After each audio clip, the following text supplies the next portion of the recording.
सबसे पहले योगेश मिश्रा जी ये बताइए, हम जब बात करते हैं कि हम लोगों को राजनीति करनी चाहिए, लेकिन हमें ये भी ख्याल रखना चाहिए कि इसमें डेमोक्रेसी है वो बनी रहे और जो भाषा की मर्यादा है उसका हम ख्याल रखें। तो आपके सांसद ऐसी ऐसी भाषा बोलते हैं जिससे कहीं ना कहीं जो माहौल है वो खराब हो जाता है। कहाँ से ऐसी भाषा लाते हैं और क्यों इस तरह की टिप्पणियां होती हैं? योगेश जी।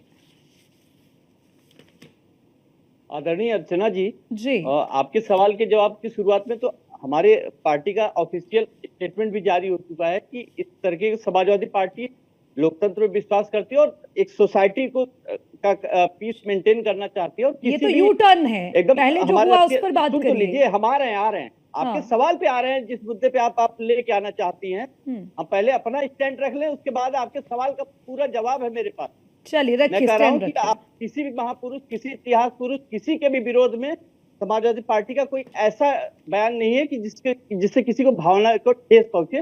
तो हमारे राष्ट्रीय अध्यक्ष जी ने स्पष्ट कहा है कि एकदम जो भी बयान था उन्होंने दिया। अब आप कहते हैं कि स्टेटमेंट की बात, तो जो लोकतंत्र की बात आपने की, तो मुख्यमंत्री जी आज आगरा में थे साहब, और ये जो नागपुर की बात आपने की और ये आगरा की बात की, तो ये नया ट्रेंड चलाया ना भारतीय जनता पार्टी ने कि कुछ भी हो तो भीड़ को लेके जाओ, किसी के घर पे धावा बोल दो, भीड़ को लेके जाओ, न्याय कर दो, भीड़ तंत्र का न्याय कर दो साहब। तो अगर लोकतंत्र है कहीं, हम तो उत्तर प्रदेश सरकार से कहे, अगर आप क्यों नहीं कार्रवाई करते? उत्तर प्रदेश की पुलिस थी वहां पे थी, लेकिन कोई डर नहीं, सीधा उनके घर पे अटैक कर दिया लोगों ने जाके। और अगर भीड़ को ही न्याय करना है, चाहे वो नागपुर में हो भीड़ जो की और चाहे यहाँ पे की हो, तो क्या संदेश देना चाहते हैं भारतीय जनता पार्टी? ये बताएं ना, शुरुआत किसने की? अरे योगेश जी, कार्रवाई हो जाएगी, कार्रवाई हो जाएगी, उस पर भी सवाल पूछेंगे। पहले ये बताइए ऐसी स्थिति बनी क्यों?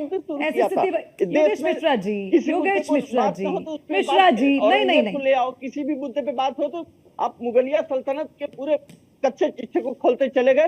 तो उसके प्रतिक्रिया में अगर किसी ने कुछ कहा तो आप उसका रिलेवेंसी चेक कर लेते ना कि कहां से, किस पार्ट पे उन्होंने कहा। उन्होंने फिर भी माफी मांगी, रामजी लाल सुमन ने माफी मांगी कि गलत किया उन्होंने किया, उनका उद्देश्य किसी की भावना को ठेस पहुंचाना नहीं था। लेकिन जो भीड़ तंत्र ने किया ये अच्छा नहीं किया, बिल्कुल अच्छा नहीं किया, होना नहीं चाहिए था। लेकिन योगेश मिश्रा जी, आपने शॉर्टकट यहाँ पर मार दिया। खैर, मैं वापस आऊंगी, दोबारा इसी सवाल के साथ आऊंगी योगेश मिश्रा जी, और फिर आप शॉर्टकट मत मारिएगा ना, या यू टर्न लीजिएगा जैसे आपकी पार्टी के अध्यक्ष ने लिया। स्पष्ट तौर पर मेरे सवाल पे पहले जवाब दीजिएगा।